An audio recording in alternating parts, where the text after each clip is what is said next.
Bangladesh food staff importers and suppliers অ্যাসোসিয়েশনের 2024-26 মেয়াদের নবনির্বাচিত কার্যনির্বাহী কমিটির শপথ অনুষ্ঠিত হয়েছে।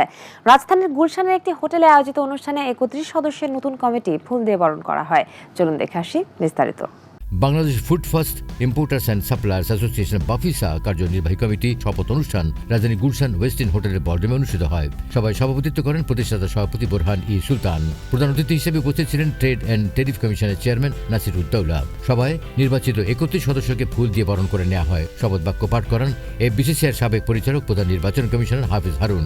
নতুন কমিটির সভাপতি হলেন Mrityunjoy Kumar Saha, senior vice president Sajjad Hossain Sadman, vice president Mohammad Ali Akbar, সাধারণ সম্পাদক মোহাম্মদ নূর হোসেন। অনুষ্ঠানে এই সময় বক্তব্য রাখেন সহসভাপতি আবু তাহের, পরিচালক মঈন হোসেন সহ অন্যান্য সদস্যগণ। প্রধান উপদেষ্টা বোরহান ই সুলতান আশা করেন নতুন কমিটি সদস্যদের ব্যবসা বৃদ্ধির জন্য কাজ করবে। সবশেষে বরেণ্য শিল্পীদের নিয়ে মনোজ্ঞ সাংস্কৃতিক সন্ধ্যা অনুষ্ঠিত হয়।